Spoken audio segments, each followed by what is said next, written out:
Good afternoon and welcome to Spectrum Television News at 12. I am Uyai coming to you live from Uyo. President Tinubu meets Pope Leo XIV after inaugural mass. We'll bring you details of these stories and more in a moment.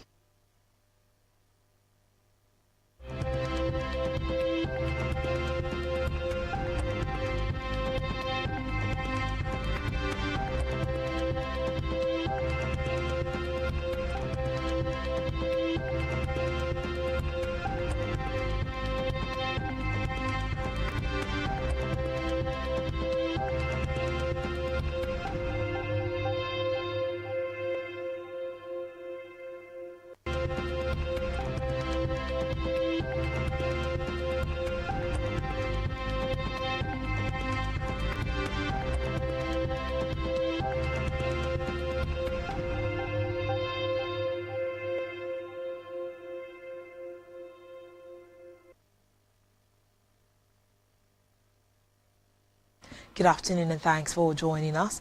To begin the news at this hour, we head to the national scene where President Bola Tinubu on Sunday met with Pope Leo XIV in the Vatican, Rome. The meeting comes shortly after Leo, formerly Cardinal Robert Prevost, was installed as the Bishop of Rome and the 267th leader of the Roman Catholic Church. According to a video obtained by reporters, the Nigerian president shook hands with the Pope and had a brief conversation with him before moving away. Meanwhile, the U.S. pontiff shook hands with several world leaders in St. Peter's Square after the inauguration mass on Sunday. Other world leaders who shook hands with the Pope included U.S. Vice President J.D. Vance and Ukrainian President Volodymyr Zelensky, among others. Meanwhile, President Bola Tinubu on Sunday shared a moment with the Labour Party presidential candidate in the 2023 election, Peter Obi, and the former Ekiti State Governor, Dr. Kayode Fayemi, during Pope Leo XIV's inauguration mass in Rome. The special advisor to the President on Information and Strategy, Bayo Onanuga, revealed this in a post on X on Sunday. The meeting between Tinubu and Obi comes almost 2 years after the fiercely contested February 2023 presidential election, in which Tinubu, the candidate of the All Progressives Congress, was declared the winner, defeating Atiku Abubakar of the People's Democratic Party, Obi, and other contenders. Via encounter at the Vatican on Sunday, the brief and cordial drew attention given the political rivalry and heated debates that surrounded the election.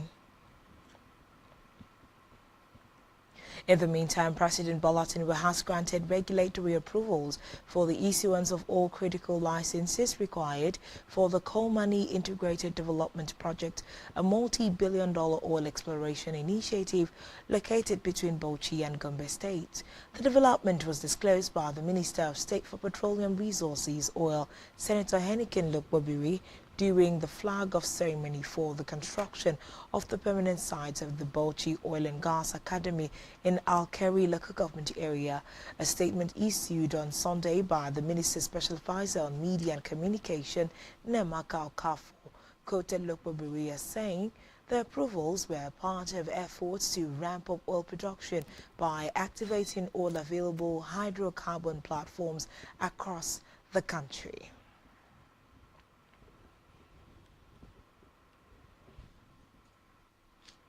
Away from that, Borno State Governor Professor Babagana Zulum has announced an ongoing review of counter-insurgency strategies in collaboration with the federal government in response to the recent resurgence of attacks across parts of the state.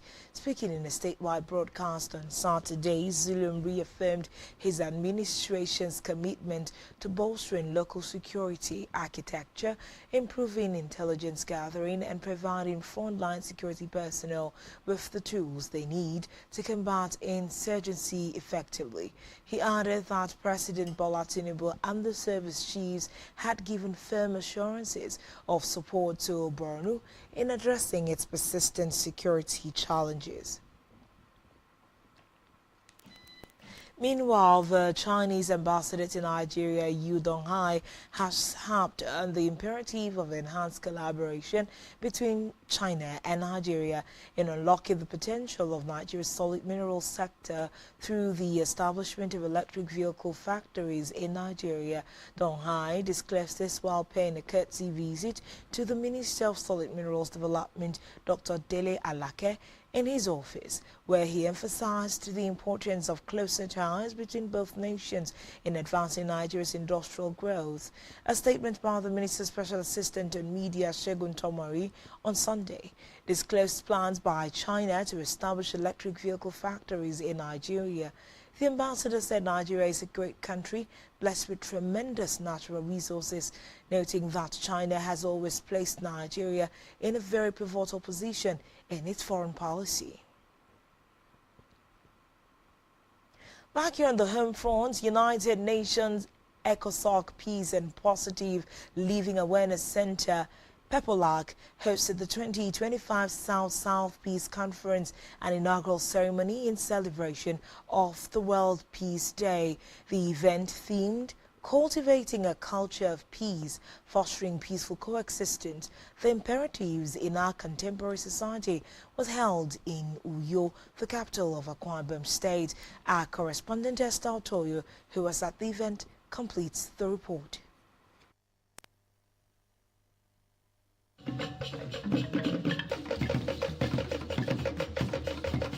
The 2025 South-South Peace Conference, organized by United Nations ECOSOC Peace and Positive Living Awareness Center, PEPOLAC, brought together a diverse assembly of stakeholders, including government officials, civil society organizations, international and zonal peace advocates, as well as newly inducted ambassadors for peace. In his welcome address, the South-South Zonal Coordinator, Ambassador Kufre Jeffat, noted that the South-South region inaugural and World Peace Day celebration of UN PEPOLAC served as a platform to rediscover a true solidarity against all forms of conflicts. He highlighted some programs carried out by UN PEPOLAC South-South Zone to include scholarships, medical assistance, and water projects to remote communities, among other projects. This South-South region inaugural and World Peace Day celebration of UN PEPOLAC serves as a platform to rediscover a true solidarity against all forms of conflicts and upheaval. The essence of today's event extends beyond some activities for peace resolutions, but it is a broader impact of significant into a coexistence innovation for true peace. In my opinion, the time is now right to reflect on the number of questions and answers towards promoting peace, and that will have promoted coexisting peace in a contemporary society.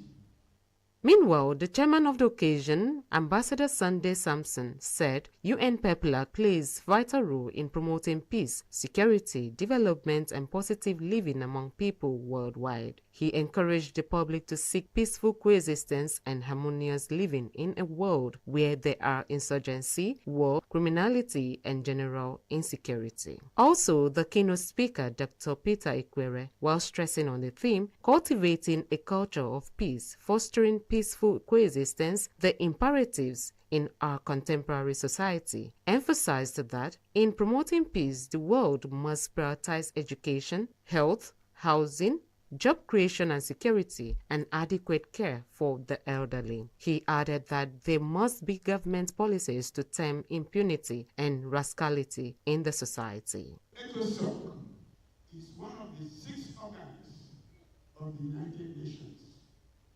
charged and concerned with the promotion and development of social, economic, and cultural awareness, dedication to peace, coexistence, and social progress. It is also interested and has as a mandate to promote higher standards of living, peace, humanitarian activities, including education, cultural, and social events. Ultimately, the culture of peace demands the greatest good in the greatest number, and encouraging the rewarding hard work. Fostering peaceful coexistence in our society that will not engender poverty. There are certain bills that is put in place that engender poverty. While inaugurating the new appointees, the international coordinator of PEPLAC, Ambassador Dr. Festus Ezomana, emphasized the importance of fostering a culture of peace through education, dialogue, and community engagement. He noted that PEPLAC's mission aligns with the UN's vision of promoting peaceful and inclusive societies for sustainable development. Meanwhile, the newly inaugurated peace ambassadors pledged to advocate for peace and positive living in their respective communities. Our organization is here to collaborate with the governments of the South-South. We will also seek the collaboration of rulers, civil society groups, and other stakeholders to intentionally deepen the matter and the issue of peace to become a culture in the South-South. And this aims to prevent violence, crisis, and conflict. And we should be able to provide training and skills for conflict prevention, conflict management, and every one of you to take the gospel of culture of peace back to your states, communities, and areas to replicate what you are witnessing here today. On behalf of the Secretariat and the Global Platform of welcome you on board, and I want to say to you, congratulations. I should say it's apt, very, very apt at that now, and very apt even in Akwa Ibom, because like I said there, Akwa Ibom is the most peaceful state in the country right now. They destroy what we build, but when we have peace, a peaceful home, the environment will grow, everything, the government setting will grow.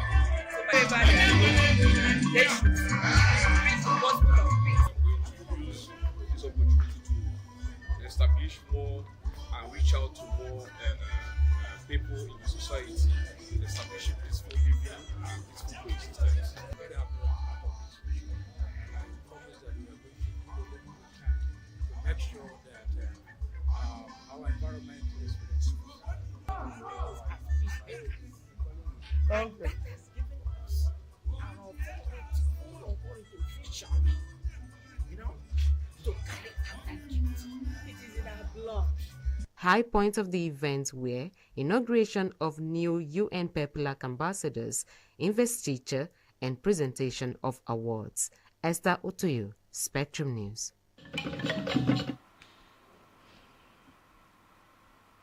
We move now to Africa, where Pritzker Prize-winning architect Francis Kere designed the memorial in Ouagadougou in tribute to Thomas Sankara, Burkina Faso's revolutionary leader. The recently opened mausoleum of the father of Burkina Faso's 1983 revolution and his 12 aides assassinated the same year proudly stands on the site of the Conseil de l'Entente. The mausoleum is over 70 meters high.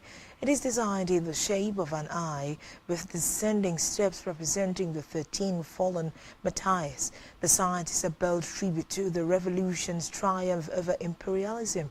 built with bricks made of laterite blocks. The memorial is environmentally friendly, representing some of Sankara's own vision, championing the use of local resources for Burkina Faso's sustainable development. The country's prime minister said it's more than a building but also a space for collective awakening. On the foreign scene, Pope Leo XIV, the first United States pontiff, made his debut tour of St. Peter's Square on Sunday in a Pope mobile, greeting tens of thousands of pilgrims and well-wishers ahead of his inauguration mass. Chicago-born Robert Francis Prevost, who became head of the world's 1.4 billion Catholics on May 8, stood in the white vehicle as it drove through, cheering crowds, smiling, waving, and making the sign of the cross. U.S. Vice President J.D. Vance was among the hundreds of dignitaries who attended the inauguration mass that began at 10 a.m. 08:00 GMT. Still on the foreign scene, former United States President Joe Biden has been diagnosed with an aggressive form of prostate cancer that has spread to his bones, and he is reviewing treatment options. This is according to a statement from his office on Sunday. The statement said on Friday that the 82-year-old Democrat was diagnosed with the cancer after he experienced increasing urinary symptoms and was seen for a new finding of a prostate donor. Cancer cells are commonly found in the prostates of men of Biden's age, though in most cases they grow slowly. Hormone therapy is a common treatment that can shrink tumors and slow cancer growth, but it's not a cure.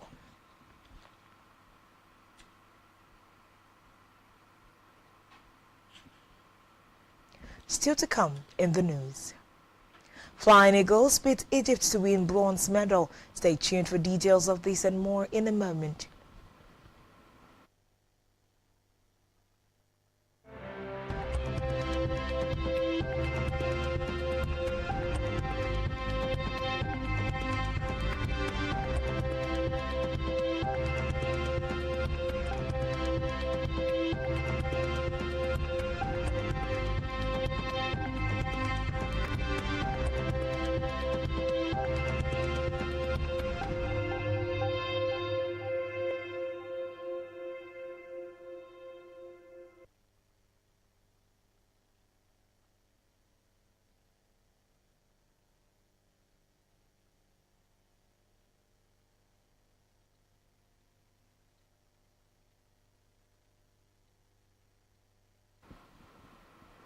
Thanks for staying tuned, and now we'll bring you to the concluding part on the bulletin.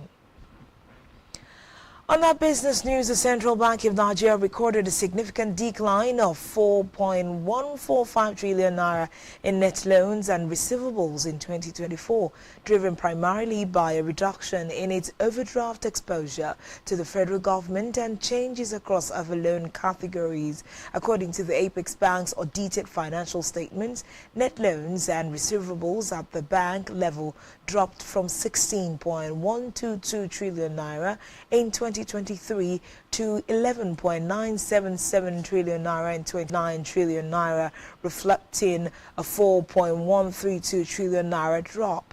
Meanwhile, the most substantial adjustment came from the overdraft extended to the federal government under the Ways and Means provision.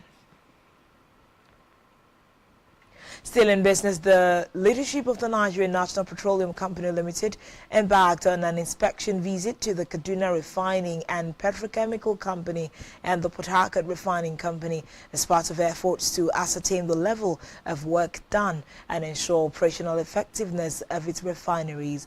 The NNPCL Executive Vice President Downstream, Mumuni Dagazao, and the Executive Vice President Upstream, Udi Ntia, conducted the inspection tours across both refineries. The NNPCL disclosed this in a post on its social media platforms on Sunday in Abuja.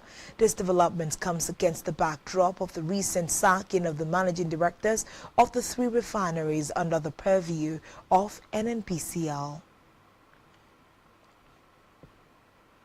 On our health news, a Tanzanian Professor Mohamed Janabi has been elected the new World Health Organization Regional Director for Africa.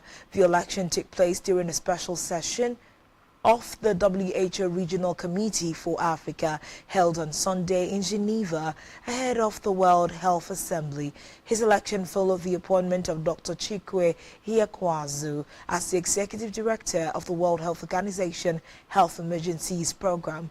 was acting as the WHO RD for Africa. Hiakwazu was appointed the acting Regional Director for the organization in Africa in February 2025 after the death of Dr. Faustine Nduguli, who was elected the Regional Director in August of 2024. Janabi, born on December 25, 1962, is the Senior Advisor on Health Matters to Tanzanian President Samia Hassan and Executive Director of Muhimbili National Hospital in Tanzania. He was the Executive Director of the Jakaya Kikwete Cardiac Institute, the SLAM, from 2014 to 2022. Now to sports news now, where Galatasaray striker Victor Osimhen on Sunday made history after scoring a goal in his size 3-0 win over Kespor at Rams Park. The Nigerian international scored in the 26th minute to mark his 25th goal in 29 league appearances this season as he strengthens his lead in the race for the Turkish Super League Golden Boot. According to Opta, Osimhen is now the third foreign football player in Galatasaray's history to score 25 goals in a Super League season, after the likes of Baftimi Gomis in the 2017-2018 campaign and Mauro Icardi in the 2023-2024 season. The Super Eagles striker is currently the top scorer in the Turkish Super League this season with 25 goals to his name. Still in sports, Nigeria's Flying Eagles have won the bronze medal at the Under-20 Africa Cup of Nations AFCON after beating host Egypt on penalties. Reports say the game ended 1-1 after normal time, but the Flying Eagles won 4-1 following the sport kicks. The victory marked Nigeria's 5th bronze medal and 14th top 3 finish in Under-20 AFCON history. Nigeria were hoping to finish strong after missing out on the final spot. However, Egypt's Osama Omar struck early in the 3rd minute to unsettle Ali Zubairu's men. On entertainment news, UK-based Ugandan model Eva Apio has finally addressed her rumored romantic relationship with Nigerian singer Asake. There have been speculations that the duo are dating after they were seen making public appearances and attending multiple events together. The model clarified via her X handle on Sunday that she is not in a romantic relationship with Asake, while reacting to an earlier post presuming she is the Afrobeat star's girlfriend. Sharing one of Asake's and Apio's viral photos, the ex-user captioned it Asake and his girlfriend Eva Apio. Last in the news out this hour, popular Nigerian musician Omale has been involved in a ghastly car accident. The accident, which involved the singer's 2 Tesla trucks, reportedly occurred on Saturday in Lagos. Famous UK-based music executive Adesope Olajide, known as Shopstio, announced the unfortunate incident in an Instagram post on Saturday night. Reports say details of the accident remain sketchy. The trending video on the internet captured the 2 cars damaged.